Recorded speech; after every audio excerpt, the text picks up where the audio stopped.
Hello and welcome to the ORCA pod, the ORCA countdown, where we are counting down, reviewing, discussing all 11 modern era Australian Survivor LRGs.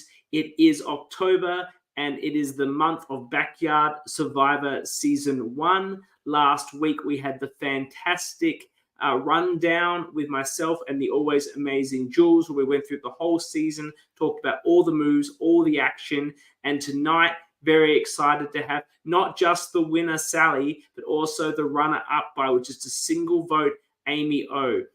We'll be talking to them about their game, which I think is going to work very well, because normally I would not have two people to do a deep dive, but they were on the same tribes the entire game. They were aligned the entire game. So I think we're going to get a very interesting perspective from both of them in terms of the games that they played and their view on what was essentially the same moves, but perhaps with their own mindsets about why they were making those particular moves at that particular time. Before I get into introducing the guests, I just want to remind everyone the voting for the awards for the season remains open. Get in there and vote. Ensure that the people you think are the MVP or should come back and play again, get those votes.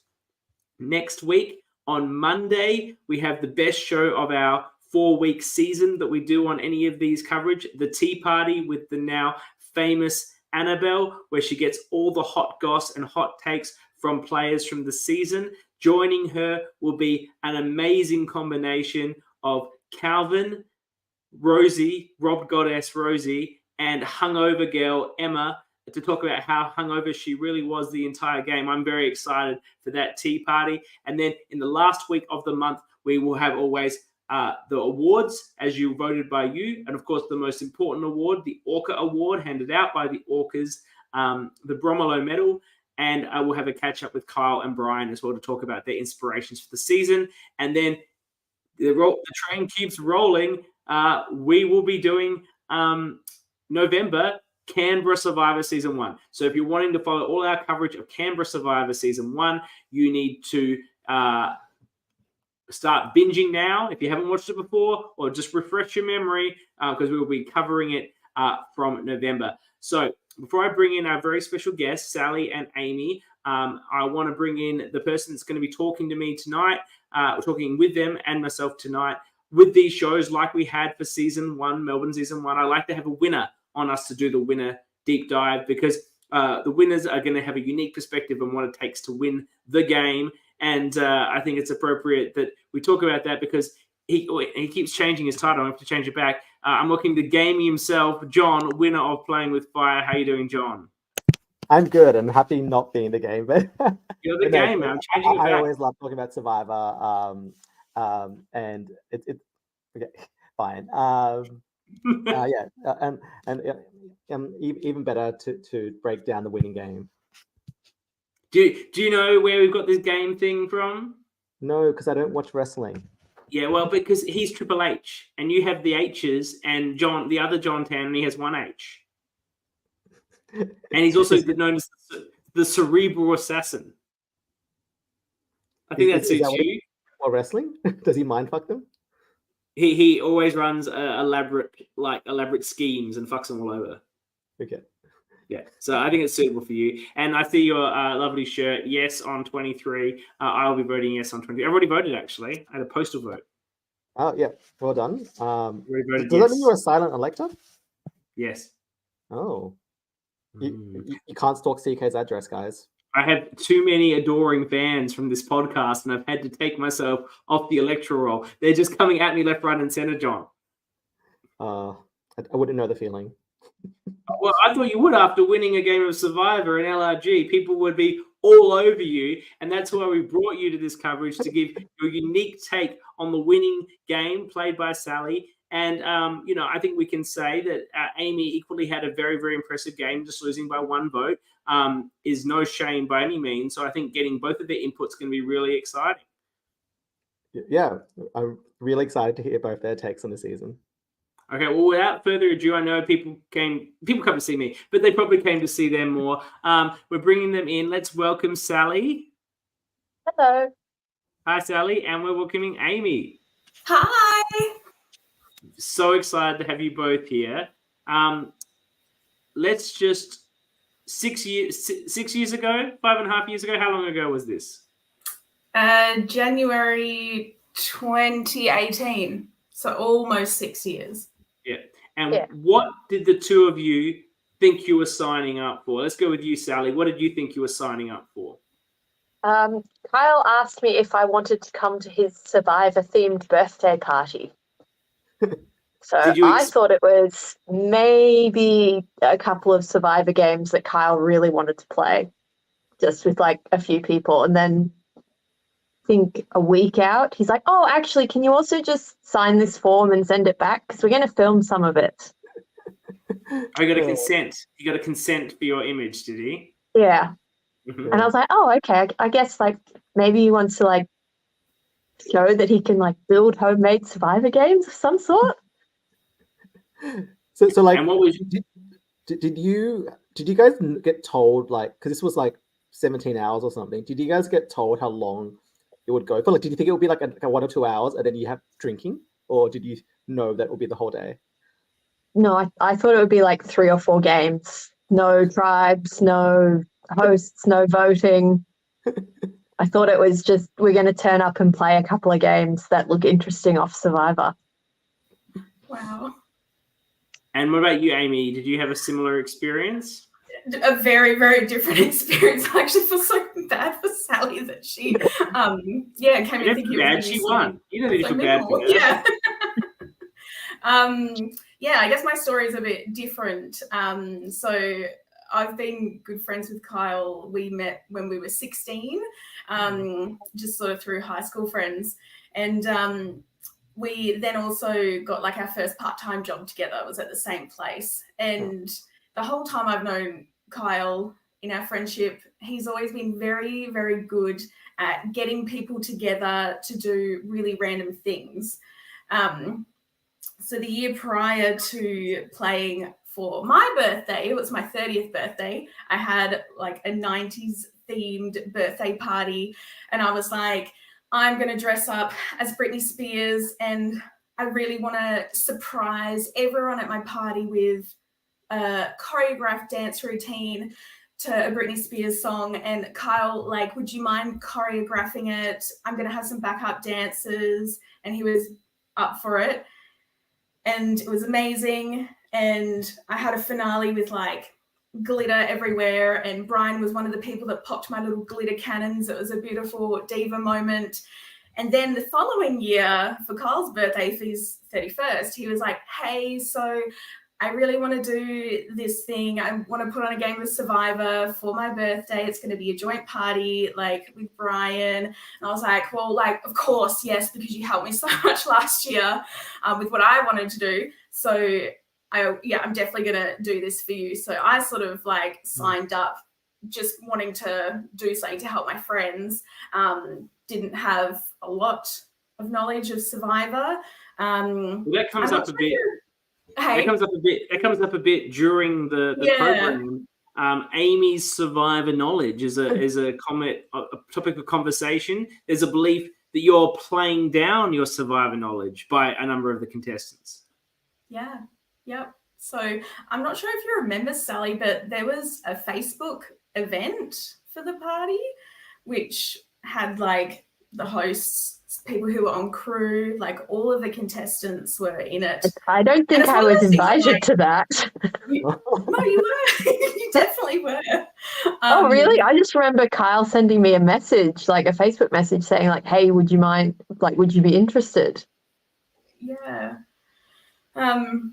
So I think like in the Facebook event, because I actually like in preparation for this podcast, I did my own deep dive and I went back and I found the event, had a little scroll. You were definitely in it. And the sort of stuff that they were like posting in there. I mean, you would not do that like nowadays. You think it's outrageous to have people like they were socializing with pre-gaming. each other. That's what you're saying. They were pre-gaming in this chat. Yeah, maybe. Is this why Sally didn't realize what she was signing up for? She wasn't in the chat. She never found the event page. Would you want me to share the image that you shared with me? from that I'll chat? just give some context. So in the Facebook event, I think that Brian and Carl sort of recognized that a lot of people attending didn't have a lot of Survivor knowledge, and I think they wanted to educate us. So they were putting posts up like, hey, we're going to be doing stuff like challenges, this is what an immunity idol is. And, I'm just being silly, being like, immunity idol, like Paulini in the gold dress, like idol. Or he's like, we're going to be taking confessionals. I'm like, a priest is coming? Like, I don't know what's going on. So they were kind of like educating us like how the day would run kind of thing. And to clarify, did you know what confessionals were and did you know what idols were? So I had watched, there was that season of Survivor that was filmed in Australia, I think. You watched the Australian Outback season 2. Okay. If that's what you mean. If you mean American Survivor shot in Australia, you probably mean season 2. That was a long time ago. That was like 2002. Were you watching Survivor in 2002? Probably, yeah, because I was in high school. Yeah. Yeah. You wanted to share this, though. This was one of your posts that you put up in the group chat. Am I correct? Yeah, just being like, tomorrow I signed up to be Beyonce, yeah? And just was like, Survivor. So if you're Beyonce, who is Kelly and who is Michelle? I don't know. In the cast, is it Sally and Tyrone? You've got to choose between Sally and Tyrone because they were the final 3. They were the survivors. I would have said Brian and Kyle. I mean, I'm probably not Beyonce. Sally is probably the Beyonce, really. Well, she is the winner, and I think Beyonce won Destiny's Child. If we're going to go there. There we go. Yeah, so I think it was all just sort of like lighthearted. We're just doing it for a laugh, to have some fun, ham it up, going to film it.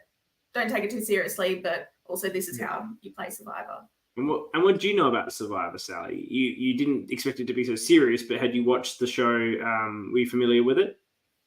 I'm maybe going to test how good your Survivor knowledge is because I've seen 2 episodes of the American one with Woo. I just remember him because I loved his name. Yeah. Who else was in it? I don't know. We either watch Cagayan or you watch Second Chances, but I don't know which one from the information you get. Yeah, and that was probably, I knew like confessionals and stuff because, I watched Big Brother and I'd seen like things of like The Bachelor and stuff. I knew they were called confessionals, but I don't know why. I think I already knew how immunity idols sort of worked. But even like last week when you guys were discussing like going to rocks, I was like, I can't remember what that means. Well, you didn't ever have to do it, so it was never really put to you. So yes, but I remember everyone being like, oh, if we don't vote someone out, we'll have to go to rocks. And I was like, is that a I don't good know thing? if that's a good thing or a bad thing. Yeah. I guess this is really interesting that you've got both of you have limited Survivor knowledge. And look, I've never met Rem, and I've only ever watched him on the 5 hours of content that was here put for me. But he didn't seem like he knew a lot about Survivor either. Meanwhile, we have super knowledgeable Rosie just rounding you guys up as your shepherd. What was Tyrone's Survivor knowledge? Was he more like you, or was he more Rosie, or a bit more in between? I think Rosie really sort of just explained everything to us. Like we were just like little puppies following her around, doing whatever she asked. And did you find that at any point, perhaps later in the game, that was what was threatening about her, but earlier in the game, it was a positive thing, or even early on, like, oh, this chick knows way too much? I can remember after I had the pizza with Amy and Emma, I remember being like, okay, well, actually, we need to vote Rosie out because she's going to win. I remember taking people aside and saying, like, we have to vote for Rosie because she's the person who's going to win. if we don't get rid of her. You mentioned, and I felt so mean. You know what I mean? It was the right move. Yeah, she's out there giving idols. She's giving idols to Emma underhanded. Like, screw you guys up. I wouldn't be working with her. What were you going to say, John? You mentioned your opening confessional, Sally, that your goal was just to not be first out. Did either you or Amy, did either you guys go into this game thinking, I want to win, or was it more just like, it's Carl's birthday, I just want to have fun?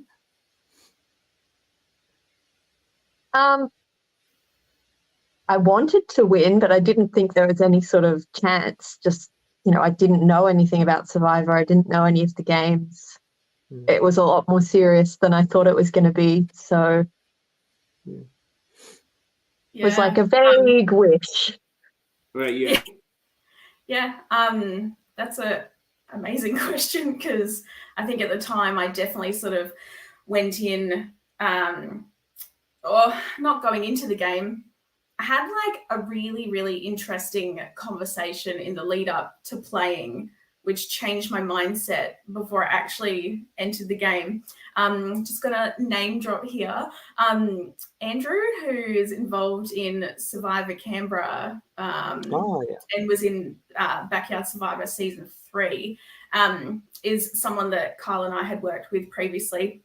And he was living at Canberra at the time, and he came over to Perth like the week before we filmed this and caught up with us and was like, oh, what are you doing, for your birthday, Carl? And he's like, I'm doing this Survivor thing, sort of explained what he was doing. And Andrew was so passionate about it and was like, oh my gosh, I love Survivor. That's amazing. That's so cool that you're doing this.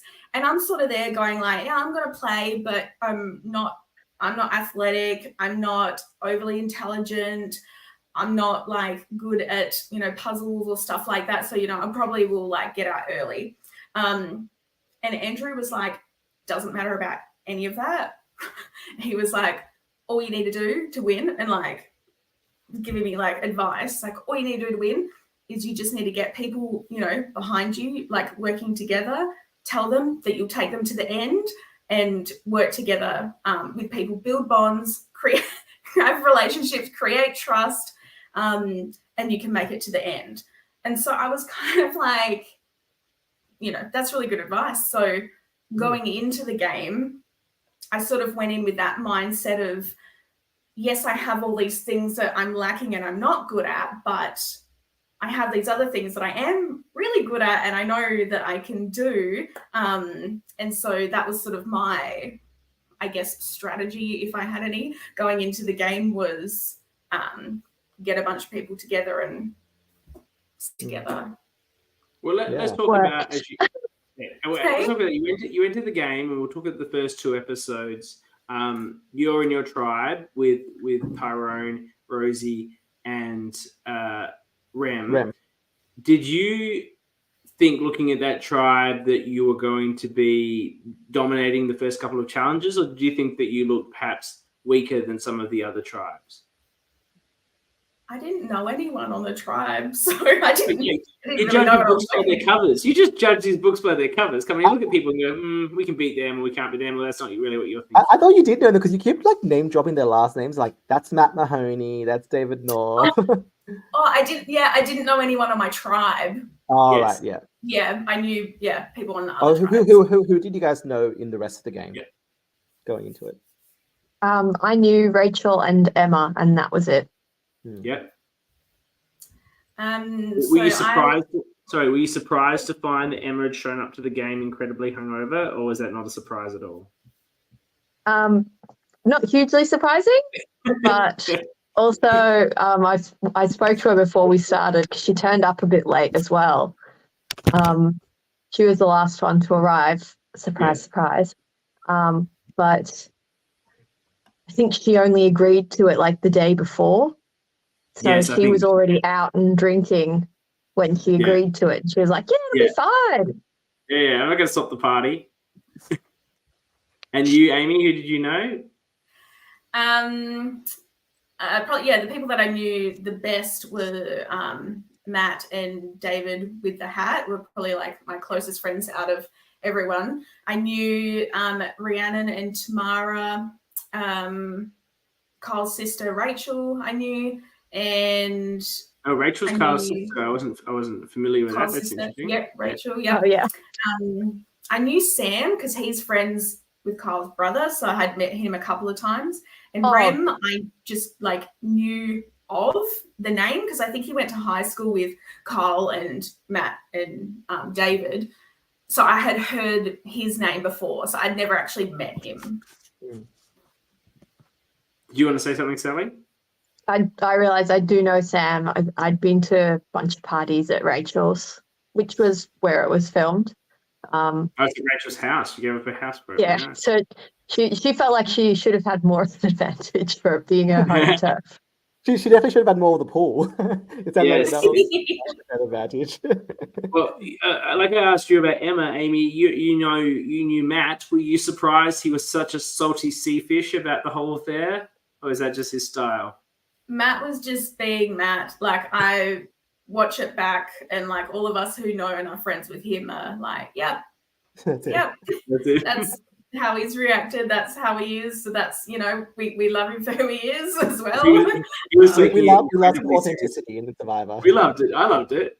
Like, Yeah. that's what you want. Like, he's memorable. Like, Sam's memorable for just wanting the beers and then getting his beers. But, like, Matt is memorable for just his absolute anger at the whole thing not going his way and him having 0 ounces of blame for said disaster.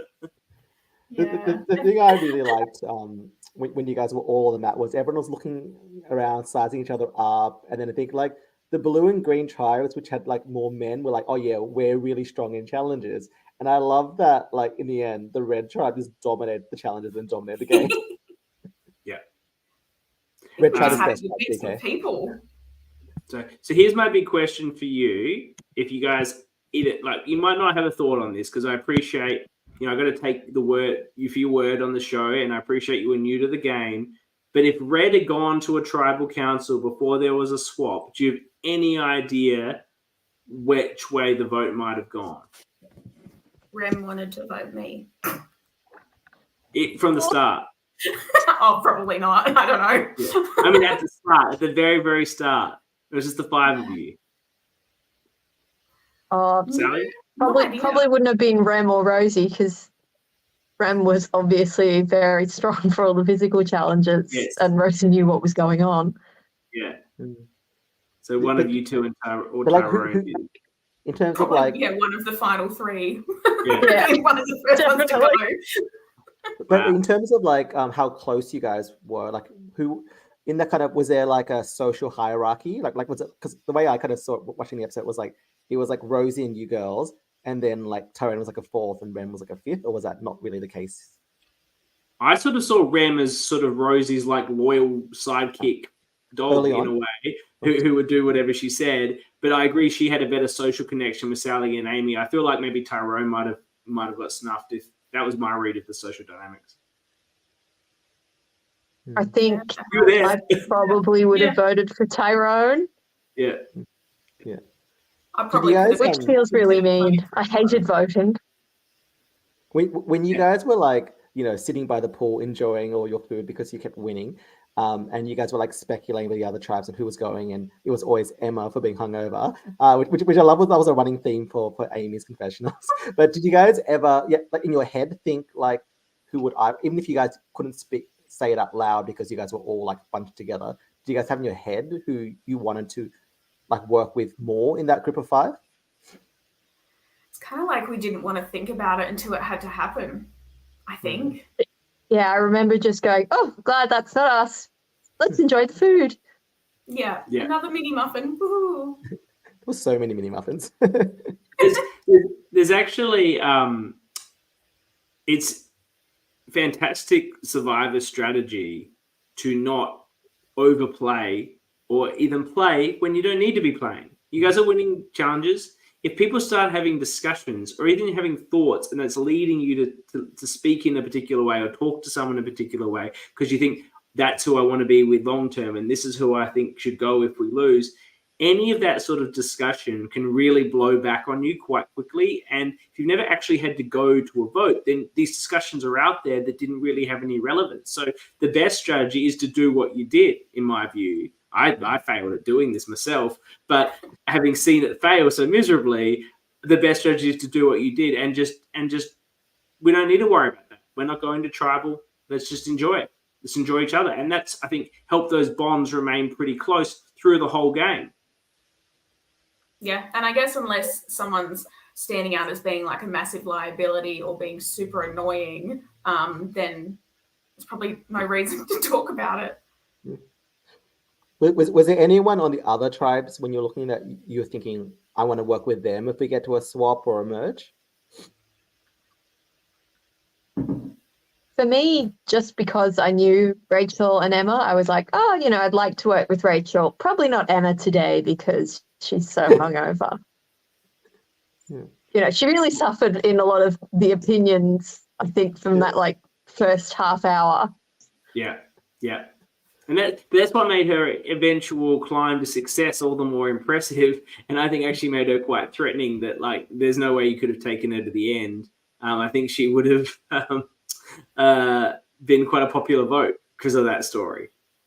I think everyone I also would have liked to play with Calvin. Yeah. Well, we can move. Let's move quickly through the next phase and then to the merge where these options. We just started the game, so you're not behind at all. So feel free to join in and comment as you go along. Yes. So you get swapped, and what an amazing swap situation for the two of you and Rosie and Tyrone. You don't have the strongest tribe, but you've got two complete cannon fodder vote outs to get you through to the next phase. Were you guys just like, what unbelievable luck for us? Yeah, I was going into it being like, I've just got to, get the numbers and stick together. So yeah, it worked out very well for me. Did you guys because it sounded like some people were mentioning that Rosie had warned you guys that a swap was about to come, and had you guys discussed what you would do in a swap and in different scenarios of if you guys were divided up, how would you guys approach it? Or was it just stick together? I don't remember. Mel has a question. All I can remember is saying that we would be red till the end. Yeah. And speaking of red, Amy, are you wearing your game shirt, or is that a coincidence? Have you Red still to got the the end. same shirt? Yes, I am wearing my game shirt. Fantastic. I love that you've kept it after all these years, Amy. Yeah. Still very red. Excellent. I love that. Thanks for noticing. Only Mel noticed, not the host here. So sorry about that, but well done, Mel. So first off, you lose, and it's not really a surprise. And you have a choice basically between Tamara and Rachel. Can you talk through the thinking? It was a bit unclear from the episode why you chose Tamara over Rachel there. Noting that Tamara had less of her original tribe still in the game, and Rachel still had a few people from her original tribe that she could go back to. Do you recall why Tamara was the one that went? I recall. I remember all we'd lost. We went back to the camp, and I was like, well, this is the time that we're meant to talk about who we're going to vote out. But this is so awkward because we're in a small space and we weren't really creating opportunities to split apart and chat. So we were just all there together, just waiting for them to call us in. And then they sort of lined us up before they did the, come on in. And we're all just sort of standing there in the middle. And I just turned around to Rosie, Sally, and Tyrone, just looked them all in the eyes and was just mouthed Tamara's name. Oh, so you were the choosing. You were the choice. You were the reaper. It was the moment where it was okay, we're doing this. We have to be united, so it has to be a name. And I remember Rosie kind of being like, "Oh, really?" I thought Rachel, and I was like, "No, Tamara." Yeah. And Sally was friends with Rachel. Yeah, I was immediately on board. I was like, oh, well, if it's a physical challenge, Rachel's a way better chance. She's incredibly good and strong and to be able to dominate most physical things. We don't have a lot of physical power on our team. Tyrone missed his steroid schedule. as he said in his confession. Same, Tyrone. Well, then you roll into the next episode, and it's good you kept that strength because they're going to put you 2-on-2 without matched genders in tug of war. Yes. I feel I this mean, to was be fair, I feel like balanced. Matt's genders would have just been poor Emma just facing off all of you guys again and again and again. No, they had Rhiannon as well. Yeah. Yeah, it would have been poor Tyrone. Yeah, it would have been poor Tyrone. But I feel that matched genders would have given you a slightly better chance at this challenge. I just remember like afterwards, like not being happy about like the fact that we played tug of war at that point when we had such a clear disadvantage. I was like, excuse me, Kyle, like, why would you do this to us? Like, we're clearly going to lose. And then he was like, you didn't understand that, like, we plan out the game and, like, this is the challenge and we do them in this order. And I was like, oh, okay, well, I didn't know that. He's not just Amy, as someone who has been there, done that, where you walk into the challenge and you look around and you're like, they're way more muscle than our tribe. It's like not even like worth doing. Yeah. I understand. I think we lasted about 6 seconds when we did tug of war. You there, Sally? You might have frozen. Hopefully Sally can come back to us. I think Sally is maybe so drained from winning the Soul Tug of War challenge. Yeah, she was the beast in that one. Also, in the tug of war as well, like I can't remember if this was like talked about in the episode, but Rachel was recovering from a wrist injury as well. So she like wasn't the physical beast. That we kept she wasn't the physical beast that you hoped she was. Yeah, and like Carl's mum was there, and she was very much like, she has to be careful because, you know, she's got her wrist injury and stuff like that. And we're like, oh no, like we need her. Also, like Mama Bear's over there worried. Yes, she's just having some phone issues. Hopefully she'll be back soon. I want to talk to you, I have this moment, about the fake idol that was made, later found by Dan, and made as a group with Rachel's inclusion. Now, Dan, we understand, believed this to be a legitimate idol. How was it wrapped up? Did it have paperwork? How was that all put together? I was like not really caring about what was going on about that. I was just, at that point, we'd just lost, and I was like too busy being like, keep Rachel busy and occupied, and yes, take her for a confessional because I need to make sure these people know that we're voting her out. So I didn't really like invest in how she was doing it.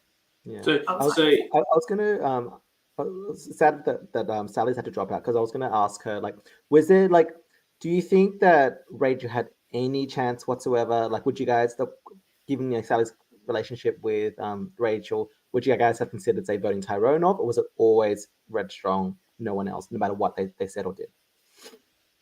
I don't really, remember like entertaining that. I think if we hadn't have lost and then it goes another round, then like maybe. I don't know if I would have been open to it, but I guess I don't know. You kind of have to go with whatever everyone else is going with, really. My reading of the group, and you can only tell me this is correct or not, is that there was really a strong belief in this Red Strong. Those 2 early wins had really solidified the group. There was a good social dynamic there. And if any of you turned on one another before the other one, it would have sent a message to Rem that, you know, really this Red Strong thing isn't legit. And then maybe he starts looking at other options over where he is, as opposed to planning on coming back to you. Like, obviously, if you had to vote out someone from Red, just do the numbers and so be it. But to save Rachel or Tam over someone else would send the wrong message from what you guys were trying to achieve, I would have presumed. I think so. Yeah, for sure. Sally's phone has overheated, and she's putting it in the fridge to hopefully cool it down and come back with us. So we like that ingenuity, and I'm sure she'll be back with us soon. It's the winner thinking, CK. It is doing this outside the box thinking, that is key. Amy, do you guys know about Rosie's original idol? Was a complete secret? Because I was wondering, like, did she use the paper from that to wrap up the necklace, or? She probably did, but like, did we back. have any idea? No, not really. We've just been talking about the fake idol that was made. Do you recall what that was made with? The wrapping? Did it have paperwork? It was Rachel's necklace. Yeah. Rachel had a necklace with like a little sea turtle on it. And we're like, oh, that looks Survivor-y. Yep. And I think we used the clue or something that Rosie had. Yeah. Okay. So you guys knew she found the original idol. We knew she found a clue. Okay. Right. But I don't remember knowing that she had an idol. Yeah. So I remember when we were making the fake one, I was like, oh, this will be like the first one. Did you guys ever cotton on that she had that idol? No. And the thing I love is that because that was your sit-up bench too. And I remember like Rosie was trying so hard to sit out, and then someone was like, "No, it's a math challenge. We need the engineer." And I'm like, "Sally's the engineer." Yeah. And it's like, "No, Sally, you go sit out." He doesn't know. So is Rosie? Is Rosie more of is she a civil engineer? What sort of engineer is Rosie?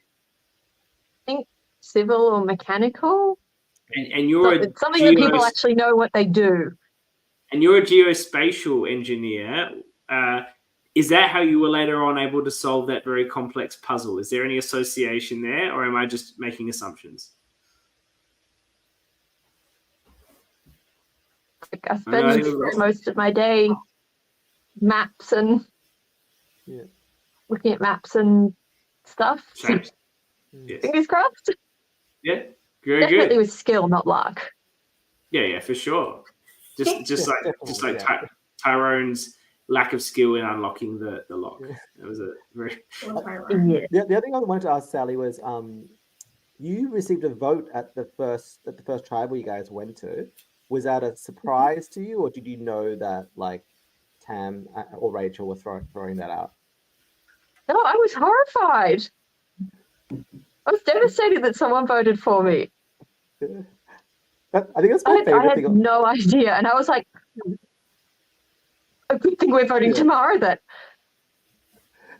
I think that both of you have the best like reactions to receiving votes. Like I remember, like I think when Amy at the merge was skipping ahead, but like when her name comes out, she's like, and it's like, how fucking dare you?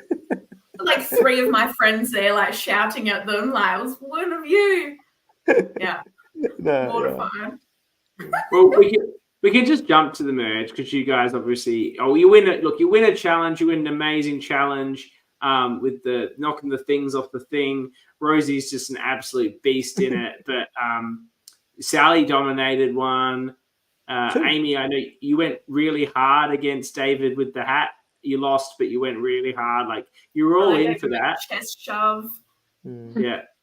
So that was just an amazing team effort, and I'm sure that was a very, very thrilling victory for you all. With the physically weaker tribe going against the muscle. It's not necessarily a muscle challenge, but it's one that muscle, height, reach, all things that men generally have naturally are an advantage. So for you to win that, I'm sure it was very fulfilling. You went back going, fuck those guys. We won that. Yeah, very much so, because they were so unsympathetic when we had to keep voting people out.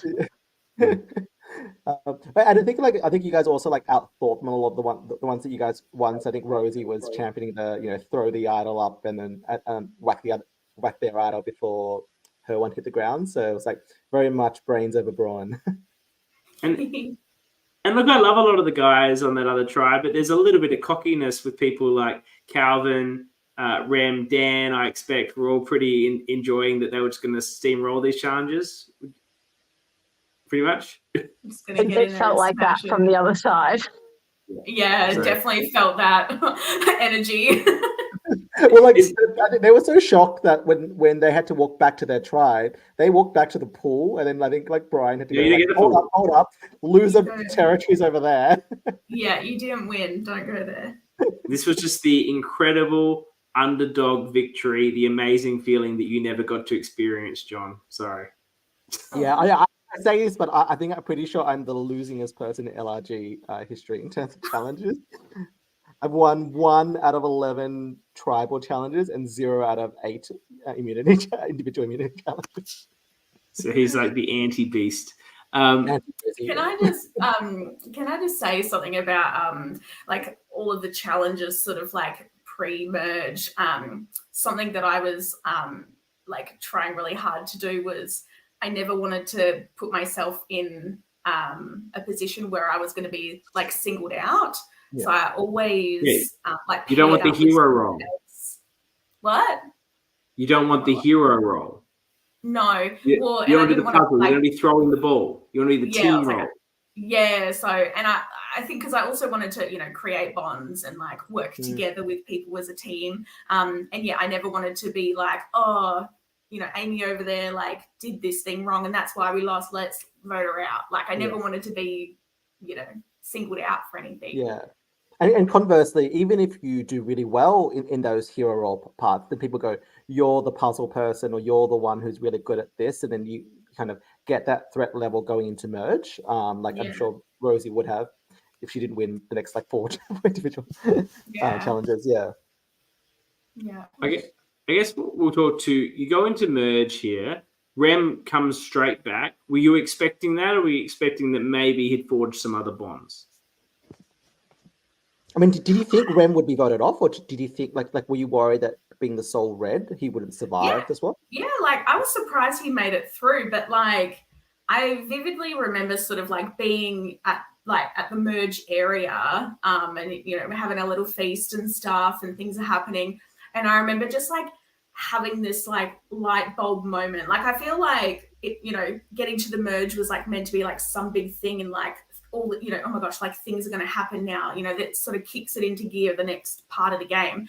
Yeah. And I like vividly remember like being there and like counting how many of us like from the original red tribe were there and then how many of the other people were there. And I was like, I'm a genius. Like, Rosie, did you know that there's actually like 5 of us are here? If we go and have a conversation with Rem, like, this is amazing. Like, yeah, we've got to go get him.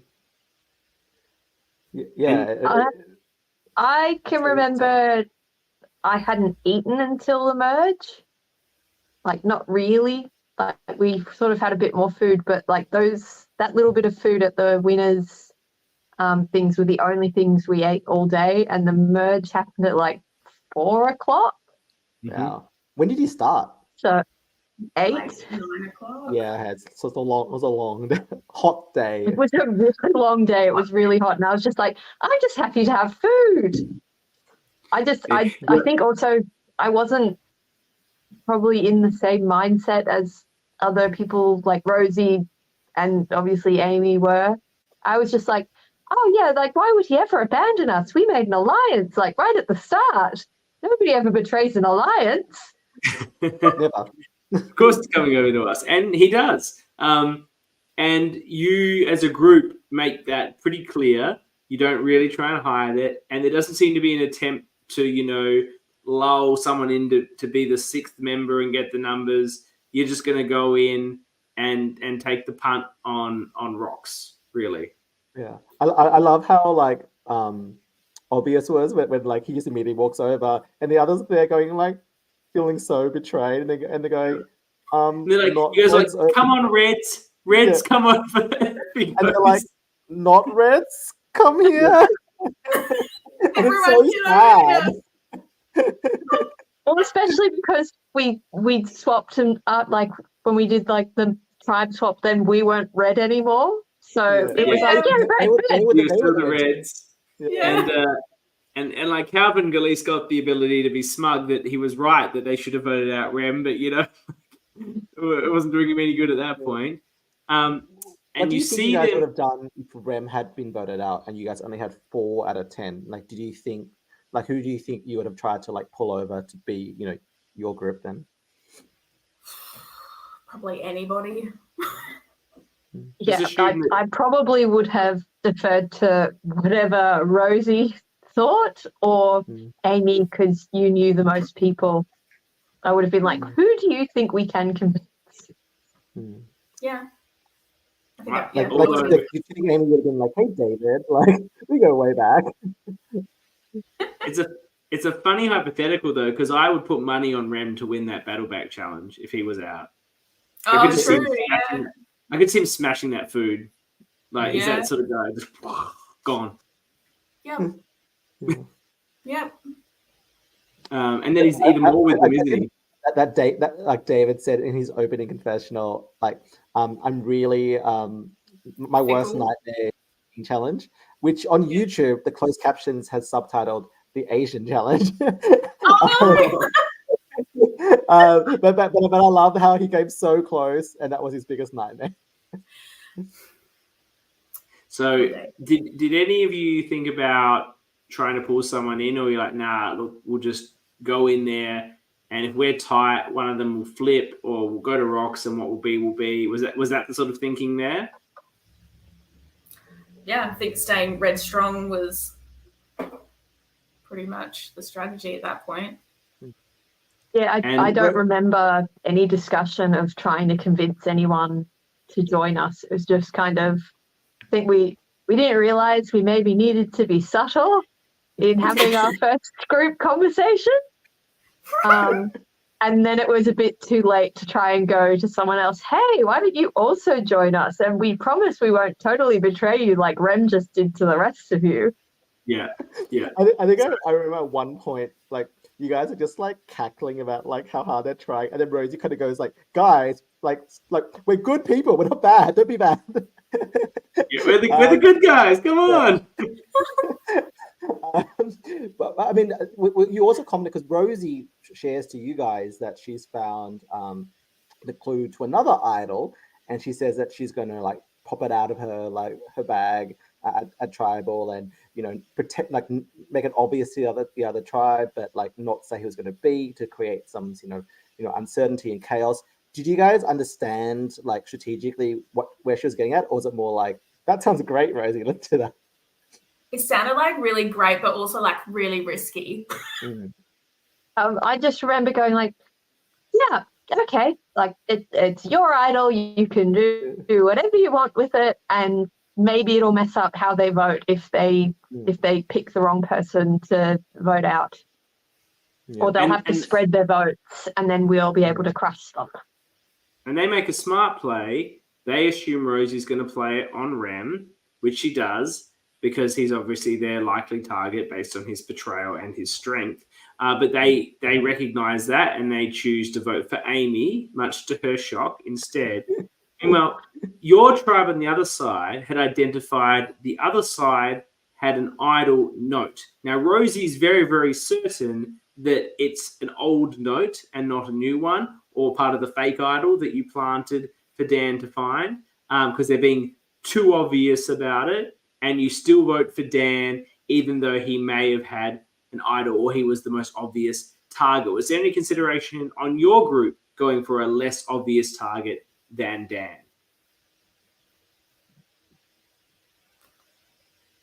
I don't remember. Can't remember. Yeah. I really feel like so much of like all the strategy stuff, like I'm glad you're talking to Rosie next week, because she knew what was up. Because I was like, I was like, okay, Rosie, what do we do now? Okay, you think we should vote Dan? Let's vote Dan. But the votes come out, and it's 5-5-5. And Amy, what's going through your head at this point? Shocked, like appalled. Do you have the knowledge, though, that if it goes 5-5 again, you're safe?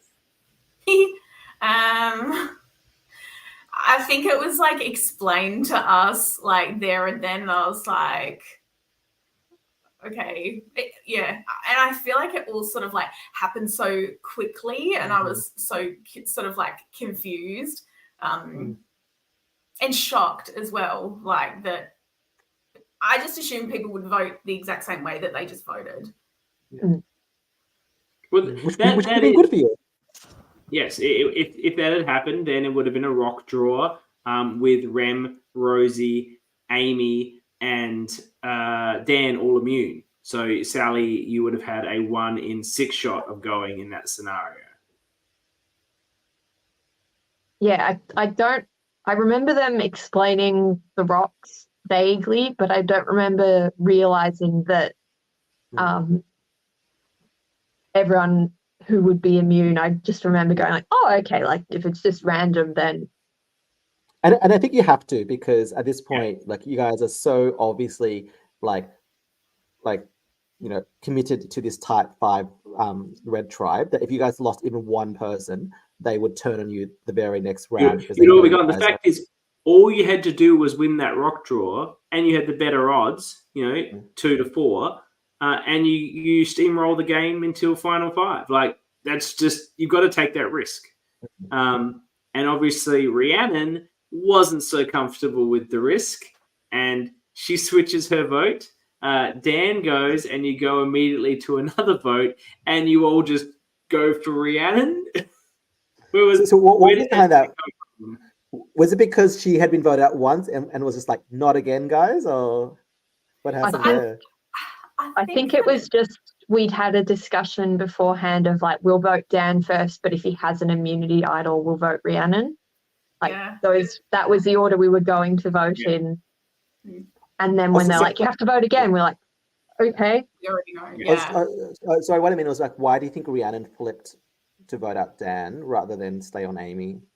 She likes chaos, that's why. And always a good answer. And she seemed to think that now that Rosie didn't have immunity, that people were going to flip on it at that vote at 9. Like, strange thoughts I felt. I think also she maybe thought, we might all have a chance to discuss, and she could have told us that she'd been the one to flip. Yes. Yeah. But that was sort of a punishing difficulty of the game. Like, we were running so far over time. Like, they'd been hoping we'd be done, I think, like maybe 7 or 8 o'clock at night. Laughable. Never. Everyone's just like, start drinking, but still going. Is that why they started letting everyone start drinking their booze from the merge onwards? Like, because everyone was actually there for a party? Well, because people probably started arriving for the actual party at 7 p.m. Also, there were other people not in the game who also so there were more and more people watching and helping set up after 7. Okay. So the audience waited around till like 2 a.m. Like, for you guys to I think the final tribal was at 3. Damn. Wow. I love the fact that they came for a party at 7, and because you guys were playing the game, they were supposed to watch. Well, all they did was watch, and they had to be quiet because it was being filmed. So, like, like, quiet on set. So I came for a party. Going back to the show, I do appreciate that you guys had like a backup plan, because you never really know like what's going to be around the corner twist-wise. So the fact that you guys had organized that when you didn't have time to speak, I think showed a lot of forethought. I think that was like the first tribal council that we like went to being like united in, we know who we're going to vote for, and we also like know who we're going to vote for next. So when it happened, we were just ready to go. Keegan makes a very good point that normally the crew gets smaller the longer the game goes on. I'm sure any of us are crew. It's very unusual for more crew to arrive and actually be helpful. Although in some Survivor seasons they're low on crew, so they need you guys to vote people out to have more crew. Become the crew. People can start crewing, Now, Amy, were you actually particularly bothered that they voted for you, or is that more of a show you were doing for a bit of comedic entertainment value? Both. And because I said we're just here for a laugh, ham it up. So like bit of a diva moment. But also like I think as it sort of progressed, and by the time I got to final tribal council and I sort of reflected on it, I was like, there literally was like a bunch of my like actual close friends there who just was like, yep, she could leave. I definitely did the same to others, but so who are we talking about here? Hat David, Rhiannon, Daniel. Rhiannon. But Rem didn't vote for you. Rhiannon, I think. Rhiannon. Oh, yeah. Mm. Okay. Okay. Sorry, Rhiannon, we voted for you. Yes, out she goes. And then It's the Uno reverse card. Yeah. at this one, everyone's just drinking from this point. Were you guys starting to smash down the booze, or were you guys like, no, the winner's in sight, I'm going to remain sober and focused?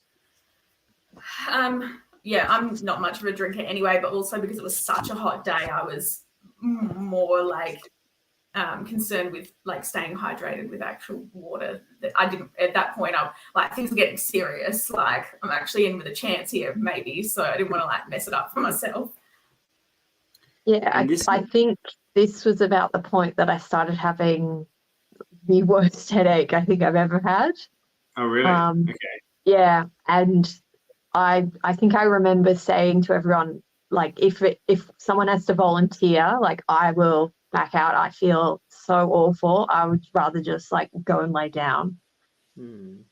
So I guess it was a really long, hot day. And you're probably quite dehydrated. Sunstroke, dehydrated, yeah. Yeah, and just we hadn't really eaten very much, and like 'cause it was all sort of nibbly bits, which were really nice, but it wasn't like a proper meal for like such a big day of a lot of activities. Not what you which I know that party. Brian and Kyle fixed for future seasons. Well, they don't give them food on future seasons, do they? Surely not. Fruit sometimes. Less food. Not at all. You probably haven't watched my season with and John's season playing with fire, but we basically eat nothing but rice and lentils for 2 days. And John loses so many challenges they don't have a chance to eat for the entire like 8 a.m. to about midnight. Oh. Yeah. And I'm on the other side gorging myself with plain rice. And giant Costco muffins. That was the reward. And then I stole John's banana at the merge feast, and he was very upset about it. Oh. So I ate so much rice. I think you'd agree, Sally, if you've been starving all day when people steal your food. So we're used to the not eating behavior. We're all for that. But we played in terribly freezing conditions as opposed to 40 degrees. And personally, I'd probably take the freezing over the 40 degrees. I think that would have been absolutely brutal. We didn't talk about that. How brutal was it playing in that sort of weather? I think I felt worse for the other camp. There was a camp, I think it was like the losing camp, who was like in the sand. Like that would have been awful. There was like the winners camp at the pool. The second place camp was in the garage, so at least they had a lot of shade. Yeah. Mm. And they had places to sit that wasn't on sand. Yeah. The losers. But yeah, it was also one of the confessionals was in a van outside on the street. Oh, sorry. Hey, it's a cat. That's no wonder why Matt Mahoney was so salty all the time. Like when you lose, you get the shit camp. You get the shit camp, and then you get the I remember going out to do my I did all the confessionals in the bathroom in for the first 4, and then the first one after we lost was outside in the van, and I was like, this is just torture. It's 10 degrees hotter in the car. Yeah, it would be. It's brutal. All right, so we're at this one now, and there's a few discussions, confessionals with both of you about whether the Reds have a final 3 plan. Calvin's really putting this position hard to both of you, or generally the group. He's saying he's voting for Rem, and on this tribal, the hosts go very Sorry, hard. I think my phone's gonna crack out again. Yeah. You're still good for the moment. Yeah. I might just turn my camera off if that's okay. See if that rescues it. Worry. Yeah, let's go for that. The Reds go the hosts go very hard on Rosie about what her plans are. Is it still at this point at the final final 8 here? Final 8, final 8, final 7, absolutely legitimate that you guys aren't making a plan for the final 3? Is it really still just Reds until we get to 5? Like for me, yes, it was sort of like ignorance is bliss, you know, like we don't have to think about that until we have to, and we're still all here, and you know, so we don't need to face that at the moment. But like going back on what you said about Calvin being very open about I'm voting for Rem and approaching us and telling us his plan and if anyone wants to join me, like on the day, in the moment, I kind of was like, go away. Like I would never, like, don't even talk to me. But like watching it back, like you got to respect the guy for having the balls to do that. You know, like very confronting, like coming up to like these 5 people who are going to be like, no, anyway, and being like, well, I got nothing to lose. So I'm just going to tell them. So do you think if he had like come at it with a different approach and wasn't so confrontational, like you might have considered it? Like if he kind of said like, hey, if you go to the end with Rosie, like she's going to win, you know, why don't we work together to change things up? Like, would you have been more receptive? Like, was it more the approach rather than the content of what he was saying? I think, like, it would have been so hard for him to like pull one of us away because we were just so like the 5 of us just stick together, like protect the group, and like no one would ever really sort of like, you know, stray from that. Like if there was 2 of us that had gone away, like the other 3 probably would have just gone and joined. I don't think I ever had any intention of leaving. I was like, if I can make it to the 5 of us and I go then, you know, I'll be really happy with how I've played. And also I can remember, like, because I had the headache, I was like, well, if we get to the 5, I'm happy to bow out. Yeah. And then you guys can, you know, play the way you need to play, like vote for me on that first vote. But then I started winning challenges and I was like, oh no, now I really want to win. Okay. So it legit probably wasn't actually until the final 5 where, you know, the 2 of you and Tyrone were like, actually, the best thing is that the 2 of us and Tyrone just go to the end because we probably have an equal shot with each other. Like, who's going to win that? I don't know. Like, whereas if you go with Emma, you go with Rosie, you're probably losing. So, like, it was always perfect for the 3 of you, the 2 of you and Tyrone, to stick out the 5 because the 3 of you always had the numbers. Yeah. That's what I'm sort of getting at. Like, yeah, like when Rem was like voted out, like it wasn't a choice of ours. Like of us 3, it wasn't a choice of ours. So kind of like when it happened, it was like a bit of shock. Wasn't expecting that. Like, so like, what do we do now? Like it kind of shook things up a bit. Yeah. So if Rosie hadn't given the idol to Emma and you guys had made the 5 together, do you think it would have still been Rosie and Rem being voted out and you 3 being the final 3? Or do you think like, you know, like Sally, would you have offered to go out, or, you know, like what do you think would have happened? I definitely was ready to go out until I won the pizza. Yeah. The pizza. You won the pizza. You won the pizza in this scenario. It's final 5 red.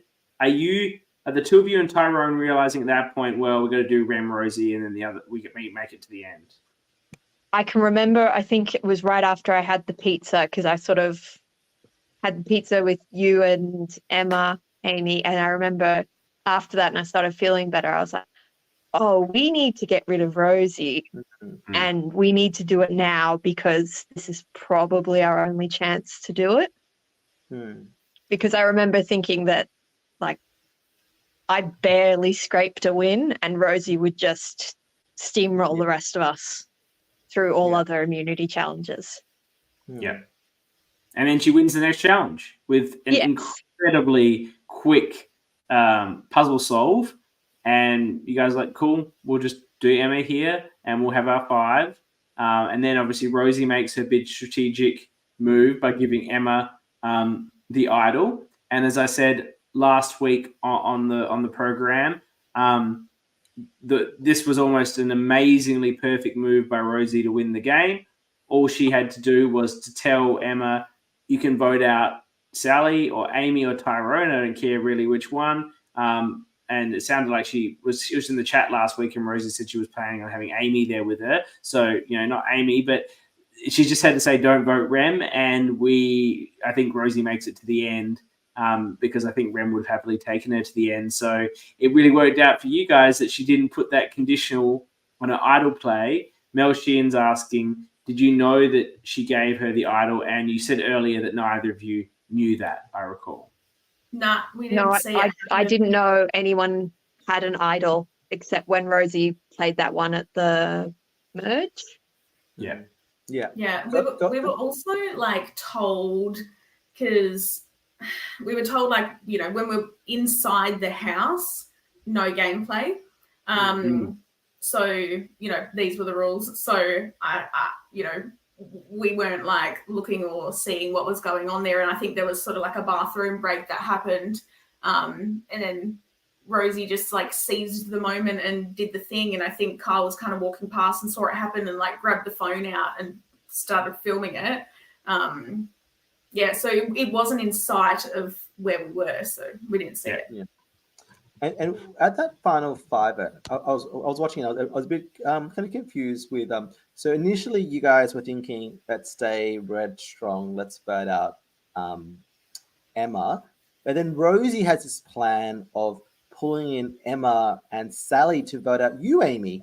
And then the vote eventually changes to Tyrone. How did that all and then you guys changed back to Rosie. So how did that all sort of play around the few minutes that you guys had? I think this was the point where Rosie said to me, oh, let's vote Amy. And I was like, I'm like, yeah, okay. But let's not vote Amy. Yeah. And then I think about 20 seconds after she sort of wandered off, maybe to go and investigate the bathroom. Because I remember having 2 minutes where Rosie wasn't around. And I was like, we need to vote for Rosie. It has to be Rosie. And did Tyrone require any convincing? No, I think he was very much as long as it's not me, I'll vote. I think he did feel really bad about doing it because she, carried us really, really well. Did he know that he was getting the votes from Rosie and Emma? I'm not sure. Because when I looked at Rosie's vote, she wrote Tyrone O, almost as if she couldn't make up her mind whether she wanted Tyrone or Amy O to go. Well, she said to Emma, try and convince Sally or Amy, I'm not sure which one, to vote for Tyrone. Say we're doing a girls thing. So there was a bit of discussion there about trying to get Tyrone. But obviously you guys saw the need to sit together. And you, Amy, of course, were famously reading into Rosie's words, where you were planning to be loyal to the Reds until the final five. And, ultimately Rem didn't make it, but that was through no fault of any of you or even your knowledge, Rosie, at that time. So you still thought it was going to be Reds to final four then. But Rosie had said, no, it was final five. We got to final five. Now we can do what we want. And you took that as license. Well, you know what? I can do what I want. And she was throwing your name out, Amy. Because she's like, oh yeah, remember we all said when we get to final five, all bets are off, we can do whatever we want, free to, do whatever, stay strong until that point and then, do what we want from there. But I don't remember her saying that until she was telling us that at the final five. I was like, I don't remember when we said that. Maybe it was a conversation I wasn't in. It's we get to this point that we can do whatever. I'm like, yep. So then I remember.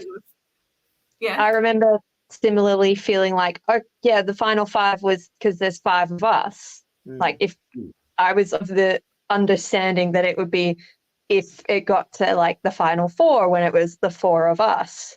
Yes. That was when we would be able to turn on each other.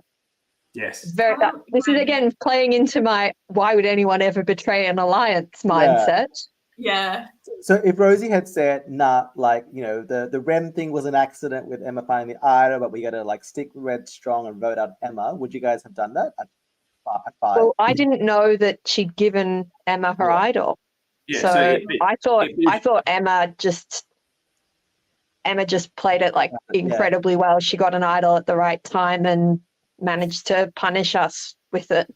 Yeah. But if so she, what I meant was, if she had, instead of saying let's vote out Amy or let's vote out Tyrone, if she just said let's stick Red strong and vote out Emma, do you think that's what would have happened at Final 5? Yeah. Yeah, I think we probably would have voted out Emma. Oh, she wasn't saying that. That's what she should have been saying, but she wasn't saying. Yeah. She was still more of the everyone can do what they want vibe, and you're like, she gave you the permission to come for her. Yeah, without probably she was doing it. And I think because we knew she was such a strong player, it was sort of obvious enough to me to be like, this is our only chance. We need to vote Rosie as soon as she doesn't have an immunity idol. You got to take the shot. Yeah. And so she goes, absolute great move for the three of you. And I've got it here that the two of you, I've got it as the girls, which is the two of you, need to convince Tyrone that Emma is the threat. Like, what the hell? How is he not aware that Emma is like the last person you guys now needing to get out? Because if she goes to the end, she's probably getting most of the votes. What did Tyrone think was going to happen? Who did he want to go?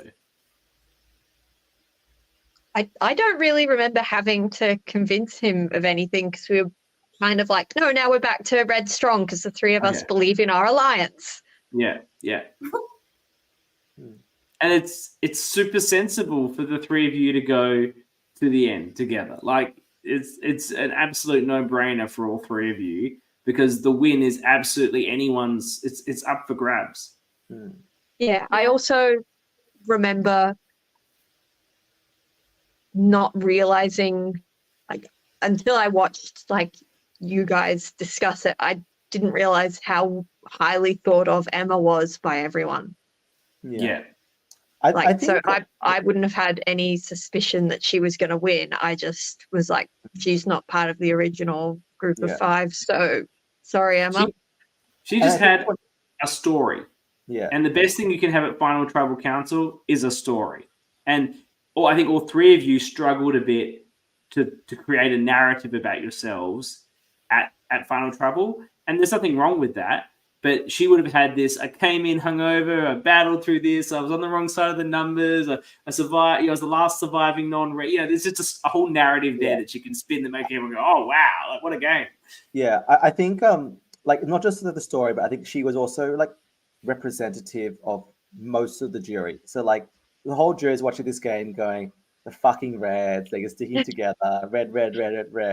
And then I think, like, part of them would have just, like, wanted, like, just a non-red to win. And I think like any person who'd been there but wasn't red, I think they would have gotten a lot of the jury votes, just because like that person would have been representative of all of them going like, yes, we finally put out the win, like this underdog come from behind David vs Goliath win against this juggernaut of like the Reds. Particularly with the idol play that was seen as just her move and not Rosie's move. Yeah. You get into the plates challenge and you narrowly defeat Emma there, Sally. Did you feel that the game was on the line there, that you had to beat Emma?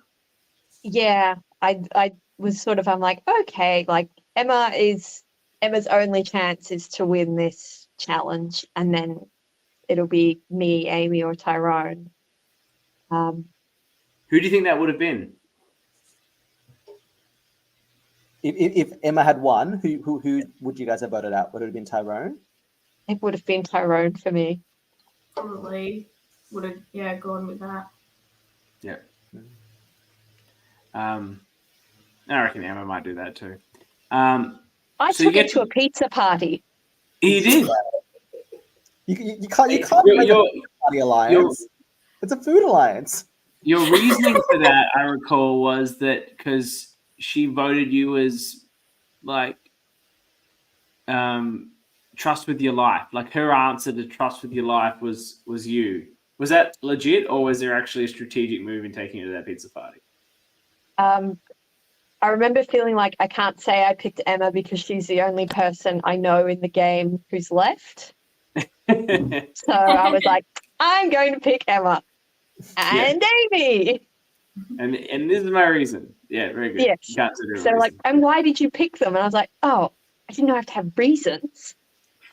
and just checking, you didn't pick Rosie, right? No. No, she You didn't. want to feed the challenge beast to keep her weak. Don't feed the beast. Keep the beast out. If I was you, I would have said I was taking Emma because she's hungover and she needs some pizza. Because everyone needs pizza when they're hungover. She needs the salt. Because we didn't eat until like, I think like 10 o'clock. I was like, she's not hungover anymore. It's been like 14 hours. I've had days where I'm hungover and I can't eat until 10 o'clock, but I am an old man. So like, but that does happen sometimes. 10 o'clock I know, but I remember Emma, because I knew Emma from outside Survivor. I was like, no, her hangovers don't last this long. She's fine by now. Look at how well she's doing like Survivor stuff. I wasn't concerned about her hangover anymore. Like, probably not from the merge. No, you don't. Did you ever think like maybe she's put on the hangover on? Maybe she's completely sober. You didn't see her arrive. She was not putting it on. I saw the shades in the coffee cup in her opening confession. I'm like, I love the vibe. You roll into the tribal council, and this is an interesting one because, and I've seen it before with other people that play these sorts of games. Neither of you have ever seen a final tribal council before. You've never watched Survivor sufficiently enough to know what it's like. Were you coming in there going, like, oh my God, what is this? I've got to have an opening statement, now being intimidated and questioned by people. Was there a surprise element to what was happening, or did you have an understanding of perhaps a little bit of what you were getting in for? I think they sort of like briefly gave us a rundown as to like how it was going to work. And then we were kind of like away filming that like random thing with the flames talking about it's called rites of passage. Yeah. You guys were so nice. I remember like they were like, okay, we like everyone else go over here. You three, you all have to come here and discuss everyone else in the game. And I was like, what? We don't know They're not them. even anymore. Yeah. So I remember like doing that, and then like after that, I think we had like a bit of time to like prepare, but we were all just sort of standing there chatting. But in my mind, I was like trying to think of like things that I could say during my little speech thingo. Ways that I could sort of like sum up the game and things that I had, gone through to that point. But I think I kind of I didn't have any like cool things to show, like big moves I made or any challenges that I'd won. So I was really sort of like banking on the fact that I was going to talk about how like I didn't have all these like very impressive things, but I made it through, and this is sort of how I did it, creating like a core alliance and going with them the whole way. And I don't know, like I was trying to remember like I never did like any sort of like debating stuff at high school or whatever, but I remember they told you like what sort of structure you should like do things in. So I was like, yeah, really like hone into that.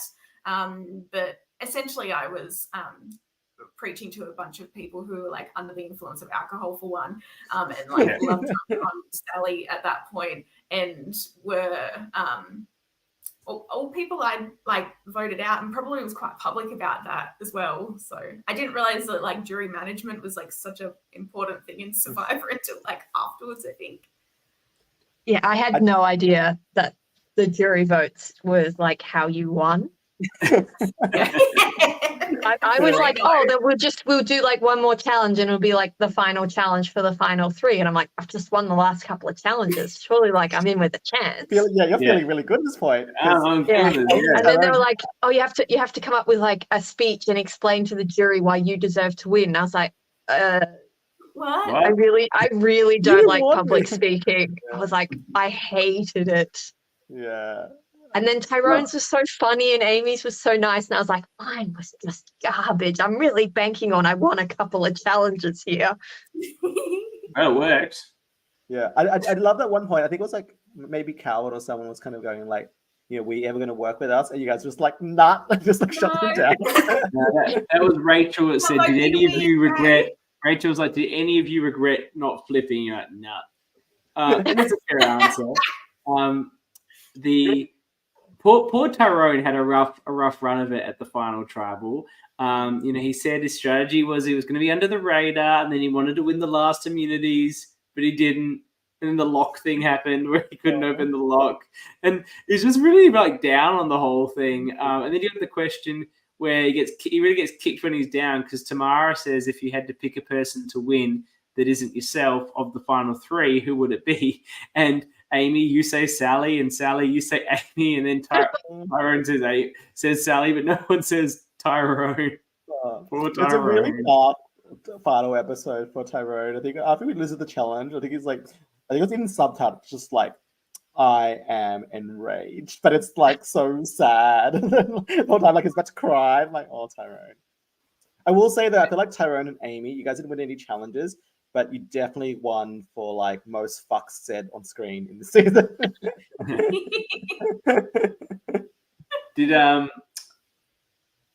And like Calvin asked the question, I think it's really indicative of the two of you and the games that you played. He acknowledges Sally's challenge performance, that she was able to win those pivotal challenges, that she was able to beat Rosie to be able to take her out. And Rosie's challenge performances were obviously really, really excellent. And that Sally was, a bit of an all-rounder like Rosie in both strength and endurance and puzzles. And asked Sally and Tyrone, Amy and Tyrone, how you played better than Sally. And I think, Amy, you gave a really great argument about your social game and never having immunity in merge and making it through. And Tyrone just doesn't have an answer. He's like, why do you deserve to beat Sally? He's got, I guess his answer is I don't deserve to beat in a way, because I think that's how he feels. Do you guys feel that Tyrone... I remember being so relieved that I didn't have to answer the question about why I deserved to beat Amy or Tyrone, because I was like, I don't know. Calvin already thought you deserved to win. You see, so I think it's always hard because you guys were literally playing together the entire game, like both like pre-swap, post-swap, merge. You guys made you vote the same way the entire game. You never voted differently, so I think like it's always hard when when that's the final three and the jury's asking you to differentiate your game. And I guess for Sally, the easy thing she had was like it's very visible. Like she's literally wearing the difference when she comes to tribal, and that's what the jury sees. So I think like for someone like Tyrone, like that is going to be hard because he probably had in his mind, this is what I'm going to say, that I won the last clutch immunity, and then when he's had to suddenly go, what are you going to say now? I'm like, well, I can't say what I was going to say. Yeah. The jury's John are also watching the challenges in this game, so they see the challenge performance, not just the necklace. So they've seen Sally being very, very dominant in some of these challenges. This weren't just like fluke wins or anything. Like she was very, very impressive. So with that in mind, I can't see it because my camera's off, but I have a really big grin. Mel's asked what's the final vote split, and it's a very interesting, very close. I don't think we'll ever see anything like it again in the Australian LRG format. Tyrone had 3 votes, Amy had 4, and Sally had 5. At the end of the tribal council, going into the votes being read out, did you think you'd won, Sally? Before we did the speeches, I was like, I've got this in the bag. I've won challenges. Yeah. I feel like I've got it. And then we did the speeches and I was like, oh, people can listen to what they have to say. Oh, now I don't really think I definitely got it anymore. So did you think that Amy had perhaps won? Or I thought Amy might have got it, or I thought because Tyrone I thought was quite funny. Yeah, I was like, like that might have swayed people a lot more than I wasn't feeling well and then I won some challenges. Please vote for me, sort of speech. And the jury's on the froth already, so they enjoyed a good laugh. What about you, Amy? Did you think you had won or were a good chance, or did you think that maybe Sally had it? I walked in thinking Sally had it, and but I think because of that, I was like, well, I've literally got nothing to lose. Like she's probably going to win it. I think she's already got it, so I'm just going to go in there and just go really hard and like say a bunch of stuff to maybe try and convince people to vote for me to win. Did either of you guys have going into tribal, like when you did you guys look back at the jurors and think like, these are the people who are probably going to vote for me, these are the people who will probably vote for like the other person, like these are the people who are probably neutral and I might be able to convince, or like was it not enough time or to kind of think about all that? I don't think there was really very much time. I was like, maybe Rachel and Emma will vote for me because I know them, and maybe I've convinced some of the others, but because it had been such a long day and people said like in other tribes were getting eliminated, I didn't know everyone. Yeah. So I couldn't even sort of work it out in my mind who might be voting for who. Yeah. You meet half those people, which is the danger of the full cast jury. Did the people you were friends with vote for you? Did Emma and Rachel vote for you, Sally? Do you know? I've got no idea. I haven't watched the season since we had our like Survivor launch party, which is what about 5 years ago now. Yeah. And what about you, Amy? Did David with the hat vote for you? I feel like he did, considering the way he stumped for you. I think he did vote for me. I remember thinking that like Matt would vote for me as well, but I don't think he did. Ooh, he voted Tyrone, I think, didn't he? Possibly, yeah. That's because you didn't give Matt the correct answer to Matt's question. Yeah. Matt's question. He was really fishing for, I wanted to work with Matt. Yeah. Matt. The answer was Matt. The answer to Matt's question was Matt. Too hard just being honest, though. Like, ask me a question, give me an honest answer. Oh, my God. And also, it was 3 a.m. We had no time to consider what was the answer people really wanted, unless it was like we're just trying to survive. Yeah. And what about we know this is the final stage before we can go home and go to bed. Go to the party. Yeah. Was there a party after this finished, or was like watching you guys the party? There were a bit of both.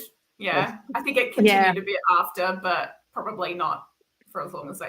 I think if they'd finished on time, there would have been a lot more party. But it was sort of like, I think you can hear it a bit in the first challenge that I won, where we're doing the puzzle. It sort of took so long that people were starting to get a bit rowdier about being quiet while the filming was happening. Yeah. And Rem's question about the musicians. Do you guys know what the correct answer to that was? No, like rubbish. Like, what who did Rem vote for? What's happening? Do you guys know who Rem voted for? No. No. Yeah, and Trent Reznor, Laurel Marley, Bob Dylan. Bob Marley. No, it was like Laurel Marley or something. Okay. So I think I had some relative, I presume. They said Bob Dylan. Random question.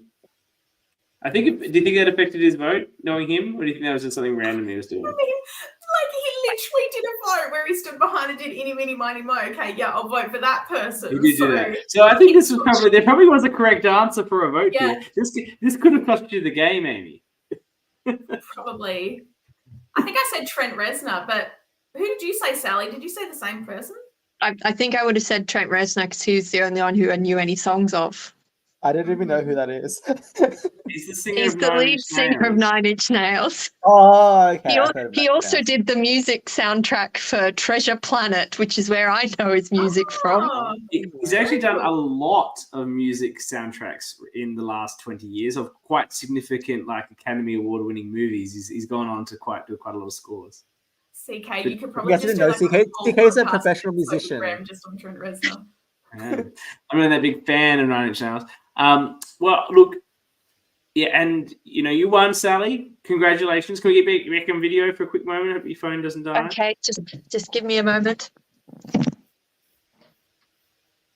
Yes, you won a fantastic victory, well deserved, and Amy, a very, very well deserved runner-up on what is a great season. It's a season that in places is a little bit dull as a watcher because it's a little bit void of viable moves because you guys stick so strong. But when you're playing a game and you're trying to win, and you've got a great core of people that are actually playing together and staying loyal, there's no reason to upset that. There's no point to make moves for the sake of making moves. And the moves the two of you made were very subtle, but incredibly effective to get you to where you needed to get to, that end game where, Sally, you were able to get enough votes to win, and Amy, you were just so very close.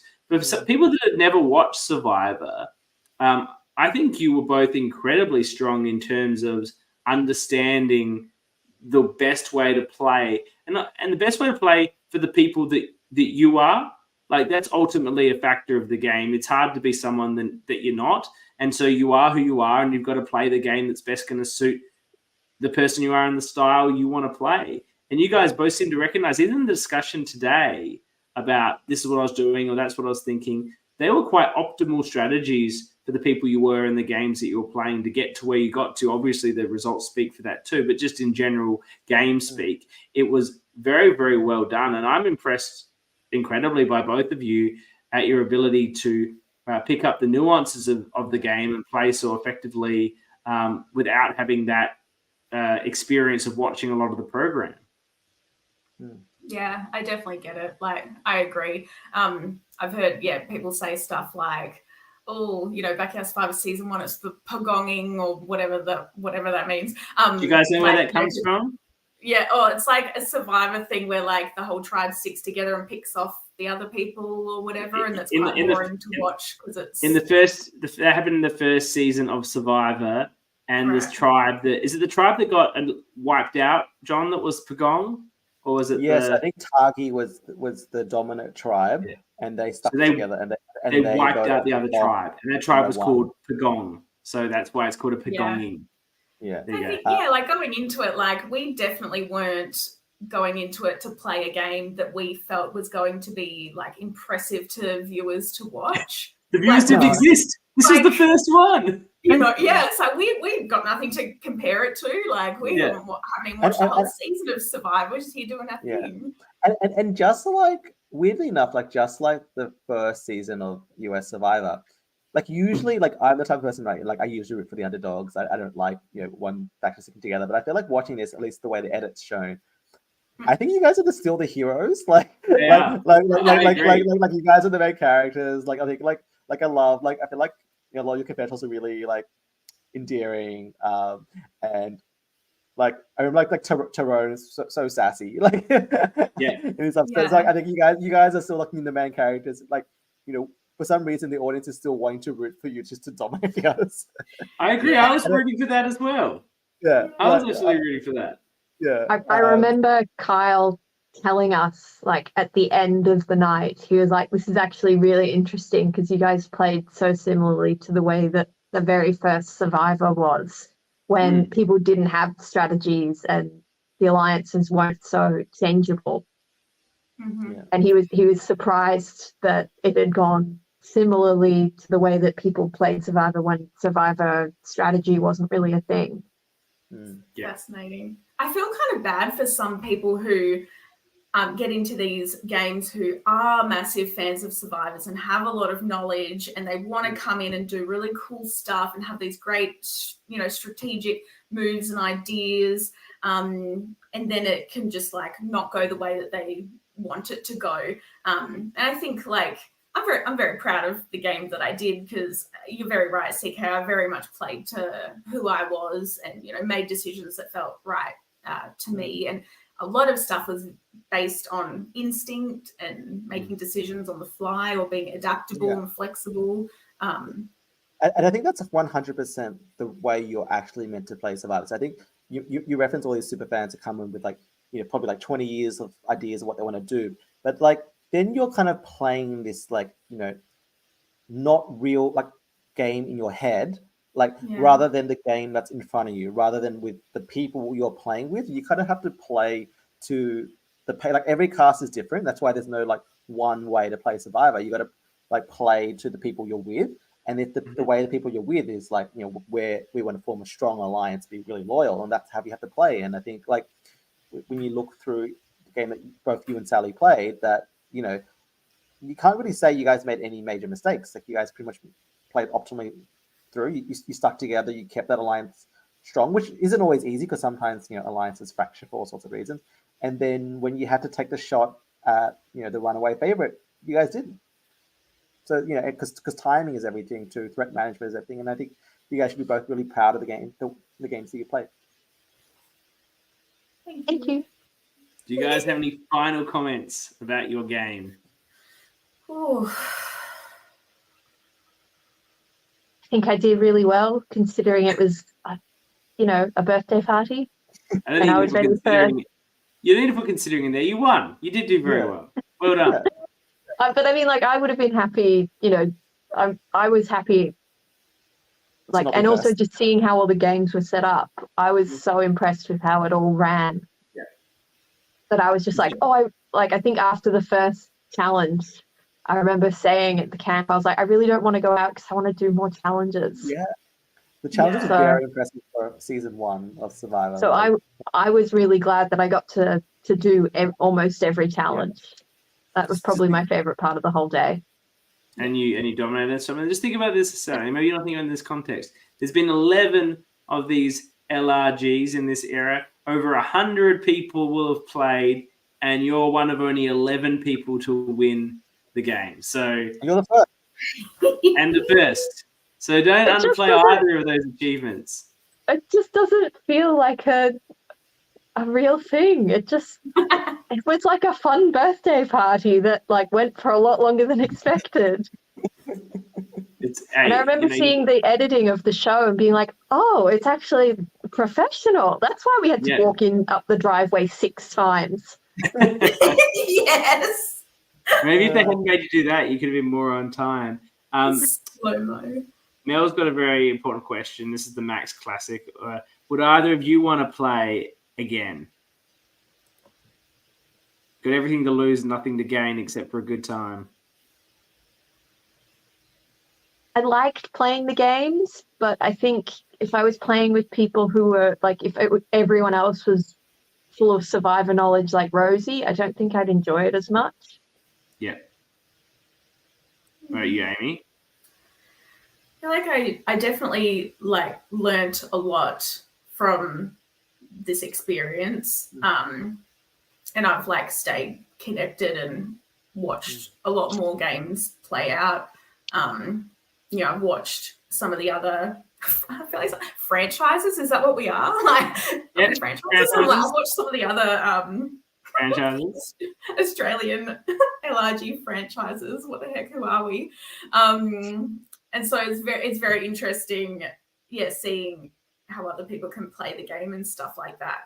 But I don't know if I would play any different. I don't know if I would do as well if I played another game as well. And I've always been really happy and content with the game that I played. If I won, then I couldn't do any better. The only way I could do any better. As I said, you got nothing to gain, everything to lose. The only thing you can gain is a good time. Yeah, I would have to go into it just being whatever. Probably won't win. Just who gives a shit? Just give it a go. I don't know if I could do that. Yeah, I think if it was the option, a bit like what I expected, I'd definitely do it. But I think all the strategizing, I found it stressful. What if there's a backyard all stars? Would you guys put your hands up for that, or would you go on if you were asked to go on something like that? Maybe. I don't know. Maybe. Voting felt so mean every time. I think you'd find, look, this is, I'm putting thoughts in your head, but I think you'd find that if you say you would rather not play with a bunch of Rosies, because that could be a bit intense, but equally, if you're playing with a bunch of Rosies, voting people doesn't feel as nasty because everyone's like a player. Everyone's there to play the game. Not everyone's there to just have a good time. And if everyone's there to play the game, then it's just part of the game, right? You can just give yourself that moral justification. No? Yeah. Might be a bit different for me. Because I've returned to crew every season since we played. So it would be like voting out close Your friends. babies. Yeah. You're gonna know everyone, and you're the threatening person, All Stars, because you know everybody. Yeah, Everybody. I'd probably just cry. You're the time mama. at tribal council. Well, I just want to say thank you both for coming on here and making the time to be a part of our coverage of Backyard Survival 1. It was so good to get your thoughts, both you, Sally, and Amy. Really great insights to your experience and the way you played this game. It's if you, I don't know, Amy, you might have watched the one I did with Toby, and like it was very different to that because Toby's a real like survivor gamer sort of player. And that was really interesting because it's good to get his thoughts on that style. But both of you have a very different style, and there's no one way to win Survivor. There's plenty of ways to win Survivor based on the game you're playing and the people are and the circumstances, and there's always like a tendency bit of luck. So I loved getting your insights about your game and also about the day. That was really, really exciting. And really interesting for everyone here and the people that are watching. So I want to say thank you again, Sally. People seem to be surprised that I was able to get you to do this. So like that's apparently a feather in my cap. So thank you. He's a good stalker. I haven't really done anything since I helped with the crew on season 2. Yeah.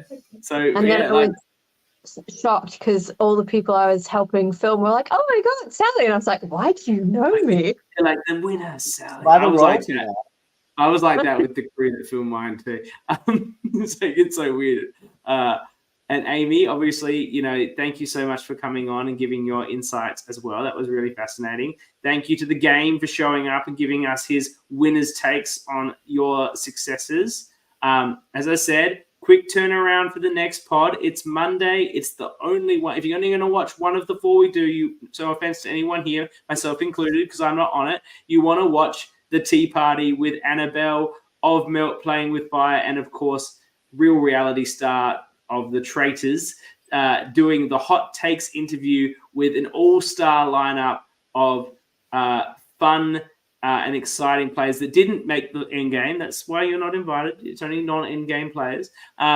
Rosie, Emma, and Calvin for all their hot takes, all their salt, all their spiciness this coming Monday. And if you have not voted for the awards, get on and vote. You guys are entitled to vote. There's nothing that says that contestants haven't voted. Go on there and vote for yourself as the MVP. No one's stopping you. And anyone else that's out there watching, go and vote. Thank you to everyone who's tuned into this live and provided comments. And thank you to everyone that's listening to this at a later time, whenever you listen to podcasts, say exercising, whatever. We know that you do that too, and really appreciate your support for the program, for the countdown that we're doing, and for Australian LRGs in general. Thank you again, the 3 of you. Have a great night, everyone. We'll see you soon. Thank you. Bye-bye. Bye.